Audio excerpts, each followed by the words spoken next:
অসম্ভব, অসম্ভব, একদম অসম্ভব। আমি এই মামলা তুলতে পারবো না।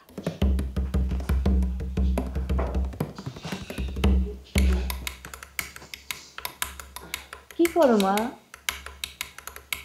ঘুমাচ্ছি। আর না তুইও ঘুমা। উফ, আসলাম তোমার সাথে একটু গল্প করতে, তুমি এগুলা কেন বলতেছো?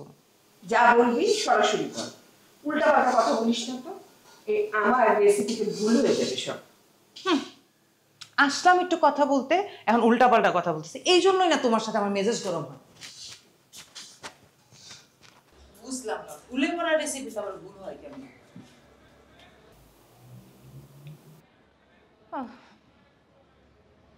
মা, মা, আসিফ কি তোমাকে ফোন দিছিল?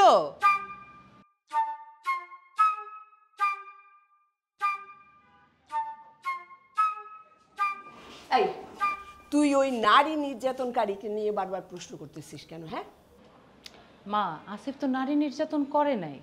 নারী নির্যাতন মানে হচ্ছে তোমার গালি দেয়া, মার দেয়া। দেখো আমি একদম ঠিক আছি। ও তো আমাকে মেরে দাঁতও ভেঙে ফেলে নাই, আমার চুল টেনেও ছিঁড়ে ফেলে নাই, তাই না? তোর মাথার মধ্যে না শুধু চুলটাই আছে, ভিতরে কোনো মগজ নাই। নালে ওই দুশ্চরিত্রটাকে নিয়ে তুই আমার সাথে কথা বলতে পারতি না। মা, আমি তো কোনো কথা বলতেছি না। আমি বলতেছি যে ও তো কিছু করে নাই, মামলাটা তো মিথ্যা, তাই না? তো এইসব সমস্যায় যাওয়ার কি দরকার ছিল? মিথ্যা?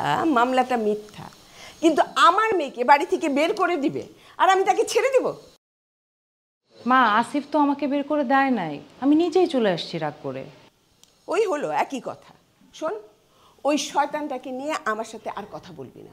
আমি ওকে 14 বছর জেল খাটাবো, 14 বছর বলে দিলাম। তুমি এমন ভাব করতেছো যেন হচ্ছে আসিফকে তুমি দেখতেই পারো না, অথচ তুমি বিয়ের প্রথম দিন কি বলছিলা? আমার জামাই নাকি দেখতে শাহরুখ খানের মতো। আর তোমার এই ভয়ঙ্কর ভয়ঙ্কর রেসিপি যে ও গিলতো, তুমি কি ভুলে গেছো সব কিছু?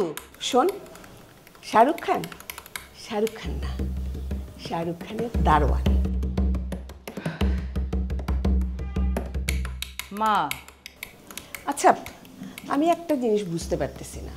হ্যাঁ, তুই সারাক্ষণ ওকে নিয়ে কেন কথা বলতেছিস? আসিফ কি তোকে কালা জাদু টাদু করলো নাকি? হ্যাঁ, নাহলে সারাক্ষণ খালি ওকে নিয়েই কথা বলিস। এখনো কি ভালো টালোবাসিস নাকি ওকে? হ্যাঁ মা, আমি না এত কিছু বলতেছি না, তুমি না একটু বেশিই বলতেছো। আমি শুধু বলতেছি আমার মানে আসিফ আসিফ কোনো নারী নির্যাতনকারীও না, সে দুশ্চরিত্রও না। মামলাটা যেহেতু মিথ্যা, তুমি মামলাটা তুলে নাও। অসম্ভব, অসম্ভব, একদম অসম্ভব। আমি এই মামলা তুলতে পারবো না। তুই আমার সামনে থেকে যা, যা, এখন এক্ষুনি আমার সামনে থেকে যা। আমার অনেক কাজ আছে, আমার রান্না এখনো শেষ হয় নাই, সবাই না খেয়ে আছে। হ্যাঁ, তোমার রান্না তো মানে সবাই তো না খেয়েই থাকবে। তোমার রান্নার ভয়ে তো সবাই না খেয়ে আছে। আমারও তো শাক নাই তোমার সাথে এনে দাঁড়ায় থাকা।